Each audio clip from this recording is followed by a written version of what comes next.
Hey, what's up YouTube? I got a video here I've been wanting to do for a while. How to choose the kayak that's going to suit your needs. Something that pondering a lot on it for the last couple of years, and it took me a lot of time to pick out the kayak that I wanted or that suited me the best. I think I went through about 2 or 3 kayaks before I said, I got the right one. And the things you need to look for in picking out a kayak are, do you want to paddle or do you want to pedal? I guess that leads into, what is your budget? If you're a beginning kayak guy, you might want to say, try a cheaper kayak from Craigslist or used or one of those Academy brands to see if you like it. I mean, you might not even like being out in a kayak, but once you decide whether you like the sport and it's something you want to do, I would definitely suggest spending the money to get a good kayak that you like, something that you really enjoy being out on. Because if you're paddling a barge around, after a while, you're going to get tired of the sport and you're going to quit. The next thing I want you to look at is, once you decide whether you're going to paddle or pedal and you've decided your budget, is you need to pick out how long the kayak needs to be, how much storage. You want to know how much stability you're going to feel comfortable in.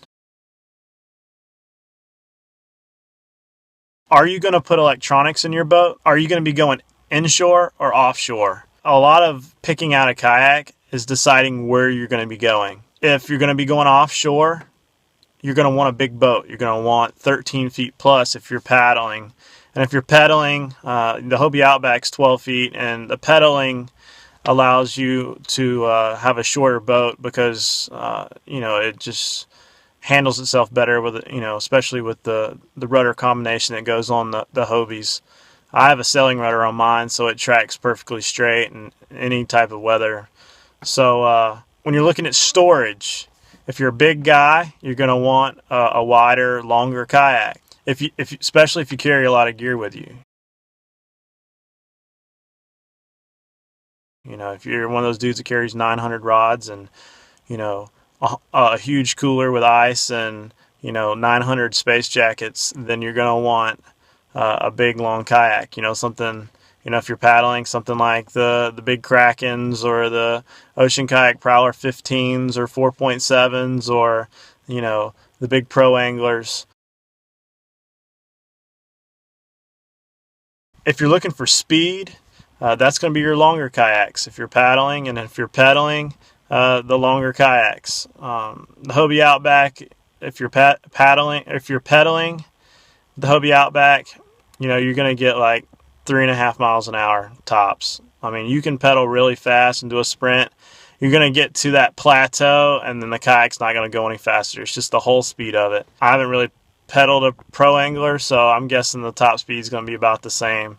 Those Revos, they'll scoot out. They'll move out pretty good. It'll scoot out faster than the Outback. Not too much, but it'll scoot out.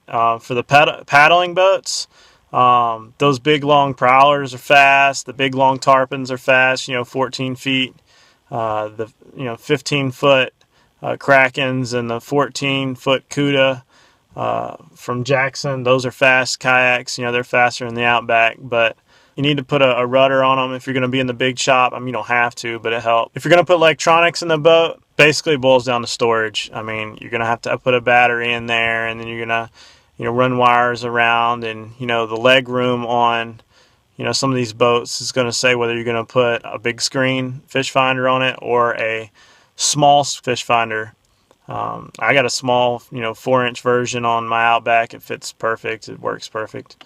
I'm not really into the big screens because if you're fishing at night, it kind of keeps you from seeing the water, or kind of blinds you a little bit, and I get the gist of it on a 4-inch screen. If you're fishing inshore, you can get away with a much smaller boat. The 12 foots and under, you can get away with inshore. If you're going to be in the bay, I'd still suggest a big long boat, just like if you're offshore, because of the wind and the cross chop and tracking. And I'd say probably one of the last things I would look at is, are you wanting to stand or sit? I mean, if you're wanting to stand, you're going to need a bigger, wider boat. I think standing's overrated because you can't control the boat while you're standing. I mean, sometimes in my Outback, I'll jump up, look around, jump back down. I'll be standing up for just a small amount of time because you'll start blowing off your position, the boat will start turning, and you won't be able to control yourself. Like some of the bigger boats, like the Jackson Cuda 14s, you can stand in, and some of the big ocean kayak tridents, you can stand in them. The wilderness ride and all those you can stand in. But like I said, if you're not push pulling the flats, then I think it's overrated to stand. I'd rather be able to see where everything's at and position my boat and stay on top of it. Because you can get blown off a position really fast, especially if you're fishing offshore on a rig or something. You blink and you're 50 yards away from it and you didn't notice it. So if you're just starting out, in summary, figure out your budget.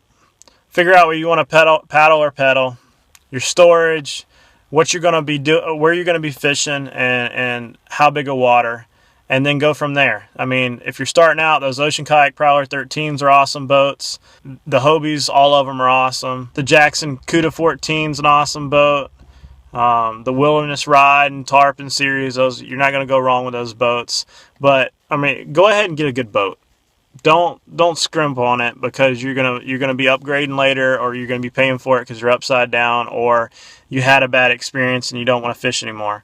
So research it, go to the local shops and on their little demo day and try them out, and then make your decision. And if you didn't like that one next year, sell it and buy another one. They hold their value well.